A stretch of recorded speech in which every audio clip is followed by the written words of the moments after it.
उत्तर प्रदेश में सत्र के पहले हर दूसरे तीसरे दिन एक दंगा होता था, महीनों महीनों कर्फ्यू लगता था।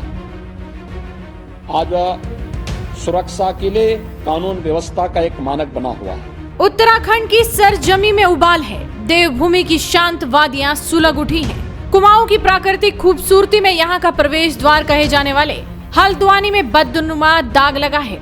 गुरुवार की शाम कई घंटों तक यहाँ की सड़कों पर तांडव चला, हिंसा की लपट भड़क उठी, जिसमें कई जानें भी गई, बड़ी संख्या में लोग घायल भी हुए। खाकी वर्दी से लेकर पत्रकारों की कलम तक तोड़ दी गई। इसके बाद प्रशासन ने सख्ती दिखाई।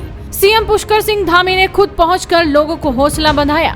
अब सख्त रवैये की तैयारी है। पड़ोसी राज्य उत्तर प्रदेश में मुख्यमंत्री योगी आदित्यनाथ ने बुलडोजर चलाकर जो नजीर पेश की है, उसी फॉर्मूले को अब धामी सरकार हल्द्वानी में भी लागू करने की तैयारी में है। उत्तराखंड की धामी सरकार ने हल्द्वानी हिंसा को लेकर अपने इरादे जाहिर कर दिए हैं। आरोपियों की पहचान चालू कर दी है। सीसीटीवी फुटेज भी खंगाले जा रहे हैं, यानी कि अब आरोपियों को किसी भी कीमत पर बख्शा नहीं जाएगा। यूपी में योगी आदित्यनाथ के बुलडोजर एक्शन से नेताओं ने सबक लिया है। पुलिस के रवैये और समय लेने वाली भारतीय न्यायिक प्रक्रिया के कारण बुलडोजर मॉडल त्वरित न्याय यानी इंस्टेंट जस्टिस का प्रतीक बन गया है। वहीं दूसरी तरफ जिस वक्त उत्तराखंड में हिंसा भड़क रही थी, तो वहीं बरेली में भी मौलाना तोकीर रजा ने मुस्लिमों की भीड़ इकट्ठा कर जमकर विरोध प्रदर्शन किया। सड़कों पर हजारों मुस्लिमों की भीड़ उमड़ पड़ी। बताया जा रहा है कि कई जगह पत्थरबाजी भी हुई, लेकिन उनका इलाज यूपी पुलिस ने कर दिया। कईयों पर केस दर्ज हो चुके हैं और अब सीएम योगी ने भी सामने आकर दंगाइयों पर बड़ा बयान दे दिया है और ये भी साफ कर दिया है कि यूपी में दंगाइयों को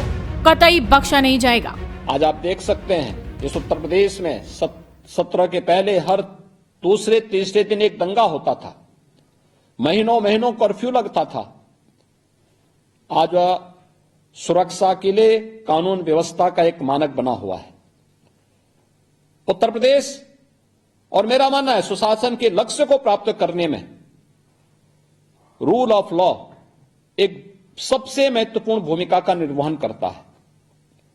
बिना भेदभाव के अगर सरकार कानून के राज्य को स्थापित करने के संकल्पों को आगे बढ़ाती है, तो उसके परिणाम भी उसी रूप में सामने आते हैं। आज उत्तर प्रदेश ने वह करके दिखाया, इसके लिए हमें सख्त कदम उठाने पड़े। उत्तर प्रदेश के अंदर आपने देखा होगा सरकार के 7 वर्ष पूरे होने जा रहे हैं, लेकिन 7 वर्षों में उत्तर प्रदेश की 25 करोड़ की आबादी में एक भी दंगा नहीं होता है। उत्तर प्रदेश में सुरक्षा का एक बेहतर माहौल है।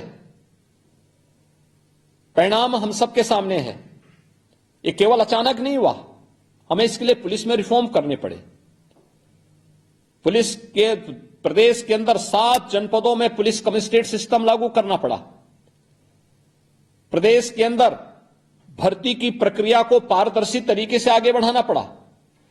1,55,000 से अधिक हमने पुलिस के कार्मिक नए भर्ती किए, उनकी ट्रेनिंग की क्षमता का विस्तार किया, उनकी कैपेसिटी बिल्डिंग के लिए अनेक कार्यक्रम किए, तकनीक से पुलिस को जोड़ने का काम किया, यूपी स्टेट फॉरेंसिक इंस्टीट्यूट का गठन किया। हर कमिश्नरी स्तर पर, रेंज स्तर पर हम लोगों को फॉरेंसिक लैब स्थापित करनी पड़ी। हर जनपद में साइबर थाने की स्थापना करनी पड़ी।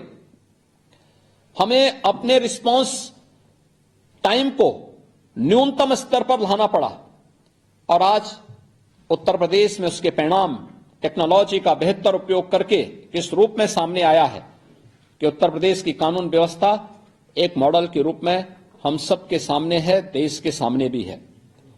और आज उसी का परिणाम है कि हम पूरी प्रतिबद्धता के साथ इन कार्यक्रमों को आगे बढ़ा रहे हैं।